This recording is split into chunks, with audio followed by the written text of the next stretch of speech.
1969 saw Ford and Dodge outsmarting everyone in NASCAR, and Plymouth was about to lose Richard Petty unless they rewrote the playbook. So engineers built the Superbird, a 200 miles per hour weapon with a wing taller than your groceries and a nose that showed up before you did. It won races, was banned after one season, and then sat unsold because no one wanted a car that looked this insane. Why would Plymouth risk everything to make a car that was so perfect for NASCAR and so wrong for the street? Let us rewind to when the racing war hit its breaking point. If you want more wild stories like this, hit subscribe. Ford's Torino Talladega spent 1969 rewriting the NASCAR playbook, with a body that sliced through the air like a missile. Talladega's sloped nose and flush grille let it hold top speed on the superspeedways, racking up win after win. Dodge did not watch from the sidelines. They brought out the Charger Daytona, the first stock car to break 200 miles per hour at Daytona. Suddenly, every pit lane conversation was about aerodynamics, not just horsepower. Plymouth's Roadrunner, once a fan favorite, was getting left behind on the fastest tracks. The scoreboard told the story. Ford and Dodge swept the big ovals, with the Talladega and the Daytona trading checkered flags and humiliating the boxier competition. The numbers were brutal. Ford's Talladega and Dodge's Daytona combined for a string of superspeedway victories that forced every other team to rethink their approach. On tracks like Daytona and Talladega, the difference was obvious. Cars with wind-cheating noses and flush glass could run flat out while everyone else fought the air. Plymouth's cars, with their upright grills and squared-off bodies, just could not keep pace. The stopwatch did not lie. Ford's Talladega hit 190 miles per hour with ease, and the Daytona's record-breaking 200 miles per hour lap at Daytona in April 1969 made headlines across the country. In the garage, frustration boiled over. Plymouth teams watched as their cars lost ground every lap, while Ford and Dodge drivers seemed to have an extra gear. The mood was not just tense, it was desperate. Aerodynamics had become the new arms race, and Plymouth's lack of a purpose-built Aero car put their entire NASCAR program at risk. The threat was not just losing races, it was losing Richard Petty, the sport's biggest star, who made it clear he would not stick around for another year of chasing taillights. With Ford and Dodge trading records and trophies, the message was clear: adapt or get left in the dust. Plymouth needed a miracle, and fast. The old formula, more power, louder exhaust, bigger decals, was not going to cut it. The only way back to the front was to build something that could outsmart the wind, not just overpower it. The clock was ticking, and the stakes had never been higher. Richard Petty had spent over a decade turning Plymouth into a household name, racking up 110 wins and earning the nickname the King. But by the end of the 1969 season, even royalty had limits. Watching Ford and Dodge leave Plymouth in the dust, Petty made his move. He walked into the boardroom with a simple message: build a car that can win, or I am gone. No empty threat. He had already inked a $100,000 contract with Ford, a figure that made headlines and sent panic through Plymouth headquarters. Losing Petty was not just about one driver. It threatened the entire identity of Plymouth's racing program. If the sport's biggest star could jump ship, what was stopping the rest from following? The thought of seeing Petty's iconic number 43 on a Ford was enough to keep execs up at night. Petty's leverage was absolute. He had given Plymouth 11 years of loyalty, but the scoreboard did not lie, and without a competitive car, his days in the winner's circle were numbered. For a company built on the blue-collar appeal of the Roadrunner, losing their hero to the enemy was unthinkable. The ultimatum landed like a bomb: give me a car that can beat Ford and Dodge, or I will win for someone else. Plymouth's executives scrambled.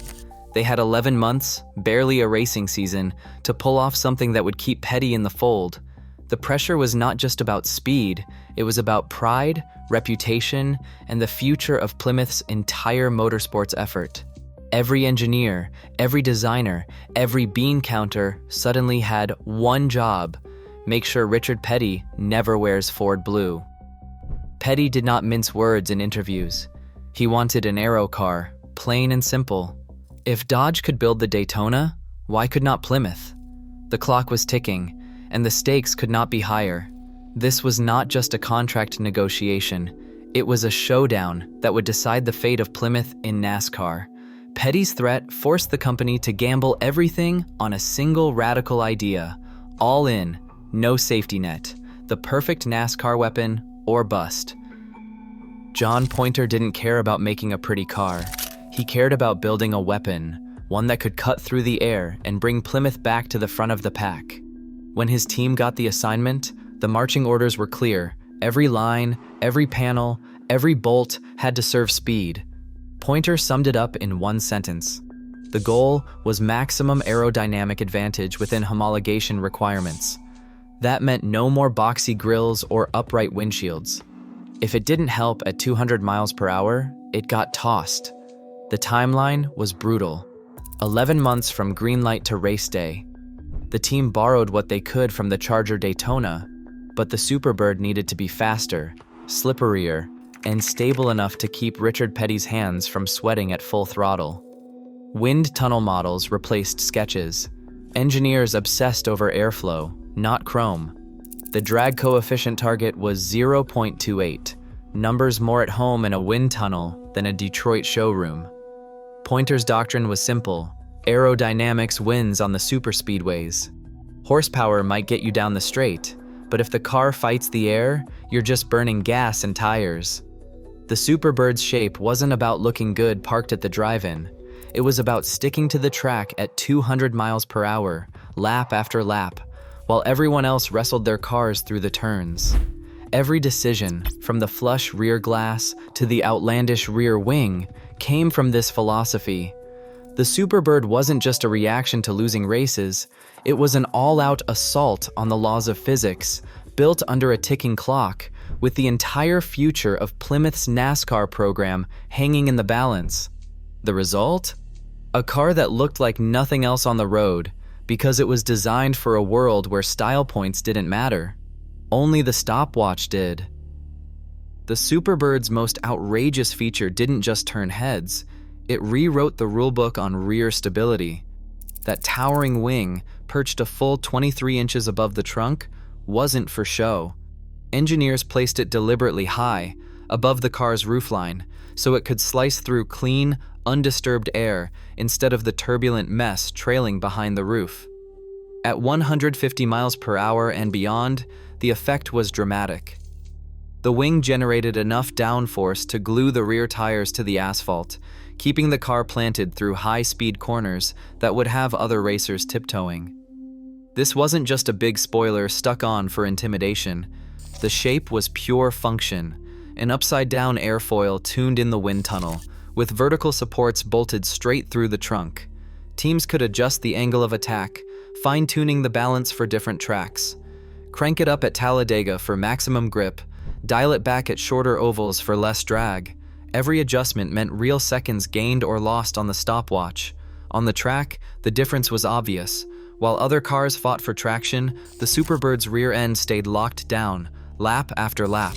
That stability let drivers push harder, exit turns faster, and trust the car at speeds that would have been unthinkable a year earlier. The wing wasn't just a gimmick, it was the secret weapon that made 200 miles per hour not just possible, but repeatable. And here is the wild part. This was not a custom race, only part. Every single one of the 1,935 Superbirds sent to dealers came with that same 23-inch wing, ready to go. On the street, it was pure overkill. But on the superspeedways, it was the difference between chasing the pack and leading it. The Superbird's nose wasn't just a cosmetic tweak. It was a full-on engineering assault against front-end lift. Plymouth's team stretched the front of the car a whopping 19 inches past the standard Roadrunner's bumper, molding a sharp fiberglass cone that looked more like a wind tunnel experiment than a showroom feature. At 200 miles per hour, the old boxy nose would catch the air and start to lighten the steering, making the car feel like it wanted to take flight. The new nose extension solved that. It forced air up and over the car, pushing the front tires into the track and keeping the steering glued even at insane speeds. The material choice wasn't just for looks either. Fiberglass kept the weight down and allowed for the wild shapes the wind tunnel demanded. Every curve and angle was there for a reason. No chrome, no frills, just pure function. Engineers even added a chin spoiler underneath, grabbing extra downforce and shoving the nose into the pavement. The result?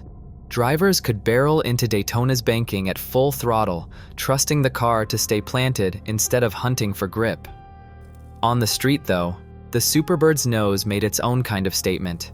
The car was now longer than most parking spaces, and pulling up to a red light meant your bumper arrived a good 3 feet ahead of your passengers.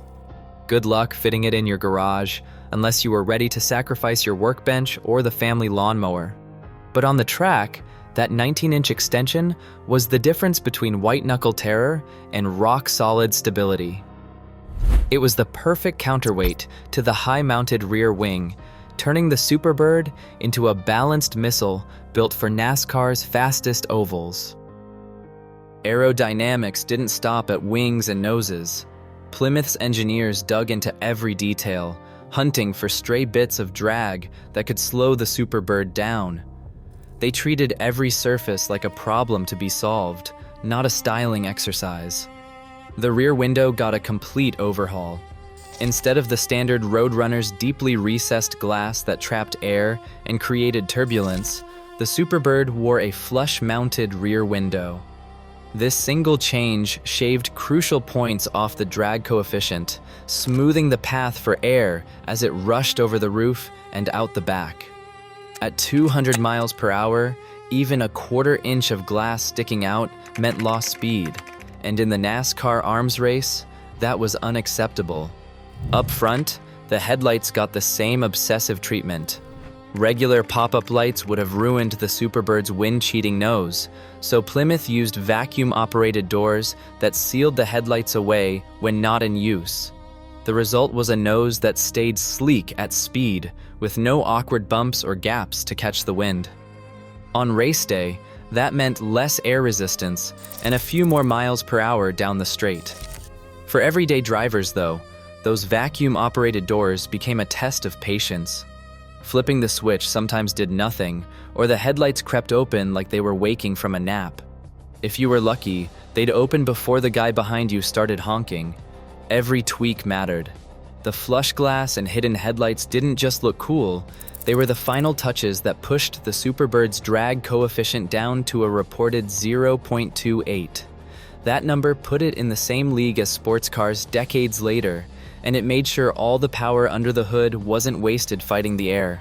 On the track, these details turned the Superbird into a true missile, one that left nothing to chance.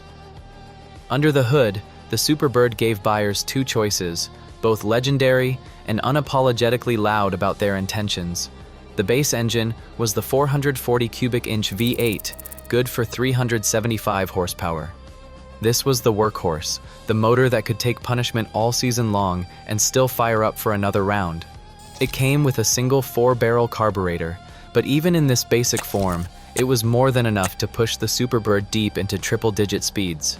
For those who wanted bragging rights at every stoplight, and maybe a shot at immortality, Plymouth offered the 426 Hemi. This was the king of the hill, 425 horsepower, hemispherical combustion chambers, and a reputation for terrifying insurance agents across America. Only 135 Hemi-powered Superbirds ever left the factory, making them the unicorns of the muscle car world. The real magic was not just about peak numbers. The 440 was tough, reliable, and relatively easy to tune. The Hemi, on the other hand, was a race engine with just enough manners to pass as street legal. Both engines were paired with heavy-duty transmissions and beefed-up rear axles. There was no point in building a 200 miles per hour missile if the drivetrain could not handle the blast. The combination of raw power and the wind-cheating shape meant Superbirds could run flat out on the biggest tracks, where others ran out of breath. On paper, these engines promised glory. In the real world, they delivered it, if you could keep up with the maintenance, the fuel bills, and the sideways glances from every neighbor on your block. The green flag dropped at Daytona, and the Superbird wasted no time proving it was not just a science project. It was a race car built to embarrass the competition. Pete Hamilton, a rookie driving for Petty Enterprises, stunned the crowd by taking the Daytona 500 victory. He averaged over 149 miles per hour for 500 miles, a speed nobody had ever seen in a stock car race. Richard Petty himself added 5 more victories to his record, putting the Superbird at the front of the pack again and again. But it was not just about who crossed the line first, it was about how they got there. Buddy Baker, behind the wheel of a Superbird at Talladega, became the first driver in NASCAR history to break the 200 miles per hour barrier. That number, 200, was almost mythical for stock cars, a speed most people thought belonged to rocket sleds and fighter jets. Baker did it in a car you could technically buy at a dealership, if you could convince your insurance agent. On the super speedways, the Superbird and its winged Mopar cousins won 33 out of 48 races that season. That is a 69% win rate, numbers that would make any rival team sick. Ford and Mercury drivers watched as the blue and orange Plymouths sailed past, locked to the track by their outlandish wings and slippery noses. For one glorious season, the stopwatch belonged to Plymouth. The Superbird did not just win, it rewrote the definition of fast, and every crew chief in the garage knew it. If you are loving this breakdown of how Plymouth turned desperation into a 200 miles per hour missile, now is the perfect time to hit like and share this video with your fellow car nuts. Seriously, if you know someone who still argues horsepower is everything, send this their way, and let's settle the debate right here. And if you haven't subscribed yet, what are you waiting for? There is a lot more to this story than just wings and wild paint. We have the behind-the-scenes chaos, the dealer nightmares, and the moment when NASCAR decided enough was enough. But here is the thing, YouTube's algorithm is like a NASCAR pit crew. It only keeps you in the race if it knows you are on board. So give that subscribe button a tap, drop a comment about your favorite muscle car, and let's keep this rolling. Do not miss what comes next, because the Superbird's tale is about to take a sharp left turn, straight into the world of showroom disasters and rules that changed racing forever. NASCAR did not just want a fast car, they wanted proof you could actually buy one. For 1970, the rule book spelled it out. If you wanted to race a wild Aero car, you had to build at least one for every 2 dealerships in the country. For Plymouth, that meant a math problem with real consequences. Their dealer network stretched coast to coast, 3,860 strong. Divide that by 2, and you land at 1,930. Plymouth did not round down. They built 1,935 Superbirds, just enough to keep the rule hawks satisfied and get the car on the grid. But here is the thing, these were not just race cars with license plates tacked on. Every single one had to be shipped out, parked on a dealer lot, and offered to the public. It did not matter if the dealership was in Daytona Beach or Duluth, Minnesota. Suddenly, towns that had never seen a NASCAR race had a lemon twist yellow Superbird parked out front, wing towering above the snowdrifts or the palm trees. The color palette was almost as bold as the car itself: vitamin C orange, lemon twist yellow, and of course, Petty blue, the shade that Richard Petty made famous on the track. No subtlety, no compromise. If you wanted a Superbird, you got the full NASCAR treatment, right down to the vinyl bench seat and the AM radio. This was not about market demand or customer feedback, it was corporate logistics, pure and simple. Plymouth had to move nearly 2,000 of these oddballs, cars that looked like nothing else on the road and drove like they belonged on a runway. The result was a supply glut that nobody in Detroit wanted to talk about. Dealers from coast to coast found themselves with a 23-inch wing casting a shadow over their used car rows, wondering how they were ever going to convince someone to take one home. The numbers did not lie. 1,935 Superbirds, 3 colors, and a looming question: who was actually going to buy all these cars? Dealerships across America braced for a stampede. Instead, they got crickets. The Superbird's arrival was supposed to be a victory lap for Plymouth, a 200 miles per hour trophy you could buy right off the lot. But as the months rolled on, those wild wings and needle noses became the punchline of every sales meeting. Rows of lemon twist yellow and vitamin C orange Superbirds sat untouched, their 23-inch wings casting long shadows over the used dusters. The problem wasn't just the looks, though that certainly didn't help. Try explaining to a family man why his new car blocks half the rear view, barely fits in the garage, and draws more stairs than a UFO. But the real killer came from the insurance companies. They took one look at the spec sheet: 375 horsepower minimum, 425 if you ticked the Hemi box, and a body designed to break the sound barrier. Then they hit the panic button. Premiums quadrupled. Some companies flat out refused coverage. For a lot of buyers, the dream car became an instant financial nightmare. You could almost hear the laughter echoing from the insurance offices. You want to insure what? Desperation set in. Dealers tried everything: discounts, creative financing, even repainting a few in more subdued colors. Nothing worked. The wings and noses that made the Superbird a legend on the track were now liabilities on the showroom floor. Salesmen started rolling cars into the back, unbolting the nose cones and wings, and swapping in standard Roadrunner parts. Suddenly, last year's muscle car was this year's clearance item.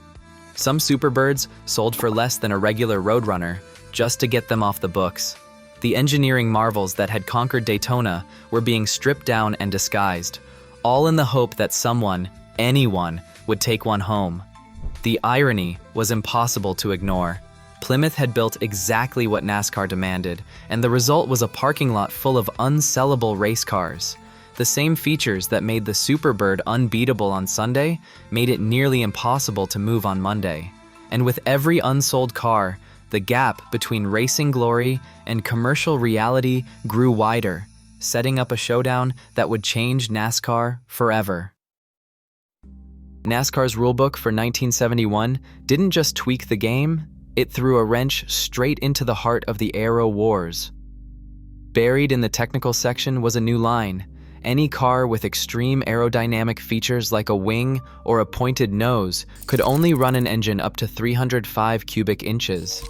That was about 5 liters, down from the 426 and the 440 cubic inch monsters that powered the Superbird to 200 miles per hour. On paper, it was not a ban. In reality, it was a death sentence. The math was brutal. Cutting engine size by nearly a third meant losing well over 100 horsepower overnight. The Hemi and the 440, once the pride of the Mopar garage, were now too big to run unless teams wanted to strap on extra weight, which made the cars even slower. NASCAR officials pointed to safety. Speeds had blown past what tires and brakes could reliably handle, and the sight of a 200 miles per hour missile with a 23-inch wing had everyone from track owners to insurance adjusters sweating bullets. The new rule was a clear message: innovation was fine, but not if it meant breaking the sound barrier on Sunday. The language was clinical, but the intent was obvious. The era of wild Aero cars was over, replaced by a new world where every cubic inch mattered, and the stopwatch was no longer the only thing teams had to beat. For Plymouth and Dodge, the 305 cubic inch limit was not just a technical hurdle. It was the end of the line for their purpose-built weapons. The Superbird, engineered to win at the highest level, was now boxed in by a rule that made its strengths irrelevant. The perfect NASCAR weapon had been legislated out of existence, not by a rival on the track, but by a line in the rulebook. Chrysler's boardroom didn't waste time reading between the lines. The new NASCAR rulebook hit like a sledgehammer. It limited engines to 305 cubic inches, or forced teams to carry so much weight the car might as well be towing a trailer. The Superbird and its winged cousin from Dodge were engineered for one thing: big power, big speed, and a big show. Now, all of that was off the table. With the 426 Hemi and the 440 V8 engines outlawed by displacement, Chrysler's racing division faced a wall, not a hurdle. In late 1970, the decision came down. Chrysler was pulling the plug. No more Superbirds, no more Charger Daytonas, and no more factory-backed entries with wings or noses. The announcement landed with a dull thud in the press. Chrysler executives issued statements about changing priorities and adapting to new regulations, but everyone in the paddock knew what it really meant. The era of wild, wind-cheating stock cars was over. Mechanics who had spent months fine-tuning nose cones and adjusting wing angles packed up their toolboxes. Transporters that once hauled the fastest cars in NASCAR rolled out of the track garages for the last time, carrying silence instead of hope. The numbers on the entry lists shrank overnight.